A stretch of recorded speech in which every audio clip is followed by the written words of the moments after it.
હાલો હર મહાદેવ મિત્રો, welcome to our new vlog.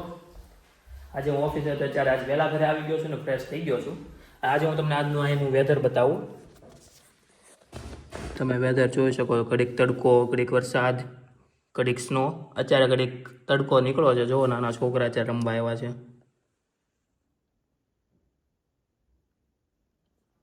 Main વસ્તુ ધ્રુવીને પૂછ્યા હું બનાવે. સરસ, વાહ, ફાટવાની તૈયારી શરૂ કરી દીધી. હું બનાવે છો તો ધ્રુવી આજ? આજે બને છે દાબેલી. શું વાત છે? આજે બને છે દાબેલી. સ્નોની દાબેલી. યસ, વાતાવરણ થોડું કન્ફ્યુઝનમાં છે એટલે હું થોડી કન્ફ્યુઝનમાં હતી કે હું બનાવું. પછી મેં જોયું તો બંધ પડ્યા હતા. મેં તો હાલો બની નાખી. શું વાત છે, સરસ. હું અત્યારે બટાકા ફોલે છે. હા, ગરમ છે. ક્યારની બનાવે? તૈયારી કરી નાખી છે તે? યસ, બધી તૈયારી થઈ ગઈ છે. શું તૈયારી કરી? તૈયારીમાં જો આપણે બનાવી ગયા છે. આ તીખી ચટણી છે, આ દાબેલીનો મસાલો છે, સેવ છે. મેં વસ્તુ ક્યાં ગયા? દાણા આમ રેડી કરી દીધા છે શેકીને, ફોફી કાઢીને. હવે આપણે એના મસાલાવાળા દાણા બનાવશું, કાંદા કાપશું અને બટાકાનો મસાલો બનાવશું. પછી ભરી ખાઈ લેવાનું. આપણે મસાલાવાળા દાણા કરી નાખશું.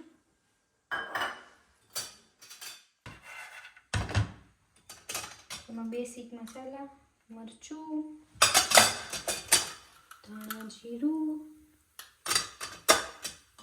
થોડીક એવી હળદર અને મીઠું.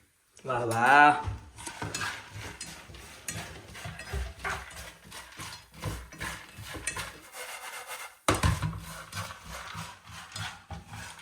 સાક્ષાત માસ્ટર શેફ.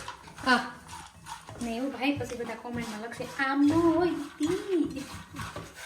બહાર કાઢા મેશ કરી લેશું, બનાવી લેશું દાબેલીનો મસાલો. હવે આપણે બનાવશું દાબેલીનો મસાલો. આ છે દાબેલીનો મસાલો. આમાં આપણે થોડું પાણી નાખી દીધું છે અને આપણે નાખી દઈશું થોડાક તેલમાં. હવે એમાં આપણે નાખશું બટાકાનો માવો. જે દાબેલીનો મસાલો છે એમાં ઓલરેડી મોસ્ટલી બધા મસાલા હોય જ છે એટલે આપણે હવે એમાં નાખશું બેસિક મસાલો. એ પહેલાં આપણે હલાવી લઈએ. જો પહેલો કુકિંગ બ્લોક છે એટલે કેવી રીતે શું કહેવાનું હોય ને આપણને બહુ સમજાય નહીં એટલે થોડુંક આમ તેમ ચલાવી લે. હવે આપણે નાખશું આંબલીનું પાણી અને બીજું નાખશું આપણે થોડુંક મરચું, થોડુંક ધાણા જીરું અને નમક સ્વાદ અનુસાર. હવે મિક્સ.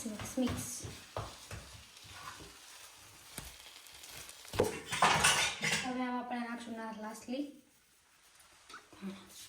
બની ગયો આપણો મસાલો. હા છે ને એકદમ સ્ક્રેચથી દાબેલી છે કેમ કે આપણે જે મસાલાવાળા દાણા આવે એ ઘરે બનાવ્યા છે અને દાબેલીનો જે મસાલો આવે ને થોડું બોવડાઈ ગયું. દાબેલીનો જે મસાલો આવે ને એ મેં બનાવ્યો છે એટલે જોઈ ટેસ્ટમાં કેવી લાગે છે એ તો હવે આપણને રજીશ કહેશે કેવી બની છે. મેં ખજૂર અને આંબલીની ચટણી બનાવવા માટે ખજૂર આંબલી પલાળીને મૂકી દીધા હતા ગરમ પાણીમાં. તો હવે આપણે બનાવશું ખજૂર આંબલીની ચટણી.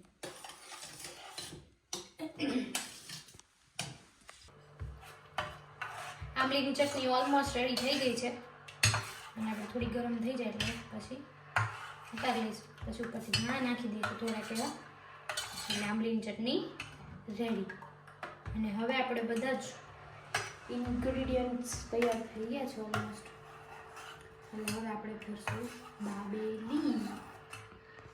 જોઈ લો આ બધો છે દાબેલીનો સામાન. બટાકાનો મસાલો, લાલ ચટણી, સિંગ, કાંદા, સેવ અને બન. આપણે લગાવશું એમાં થોડી તીખી ચટણી, બે બાજુ લગાવશું થોડી કેમ બહુ તીખી ન કરતી હો ધ્રુવી. પ્રજેશને ખબર છે, એ જ કહેતી હતી કે પ્રજેશને બહુ ફાવતું નથી. હવે બટાકાનો મસાલો,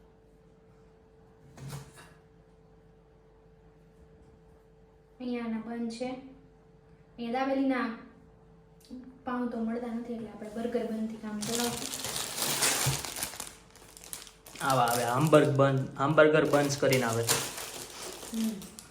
હવે એટલે આમાં આપણે થોડી અલગ રીતે દાબેલી બનશે. માવો પાતળી દીધો છે. હવે એમાં આપણે થોડાક કાંદા આખામાં સ્પ્રેડ કરી દઈશું. એમાં દાણા પણ આખામાં સ્પ્રેડ કરી દઈશું. સર તમે દાણા વધારે લેશો, કાંદા વધારે લેશો કે શું? બધું મીડિયમ, સેવ વધારે. અને સેવ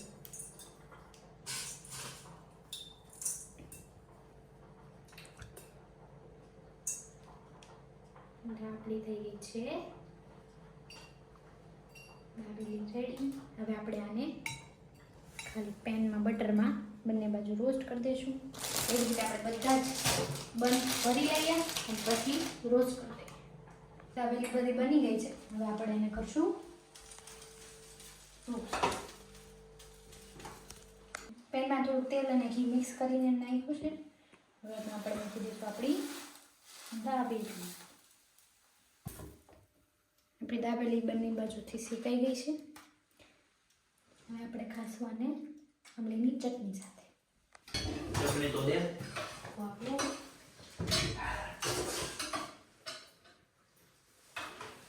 આંબલીની ચટણી બસ.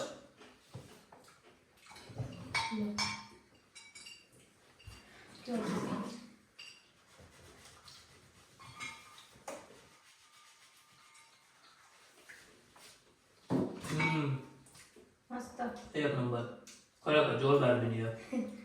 તો ચાલો તમે પણ આવી જાઓ જમવા. હવે અમે જમી લઈએ અને હવે મળશું આવતા બ્લોગમાં. ત્યાં સુધીમાં please like, share and subscribe to our channel અમે એન્ડ બાય. મને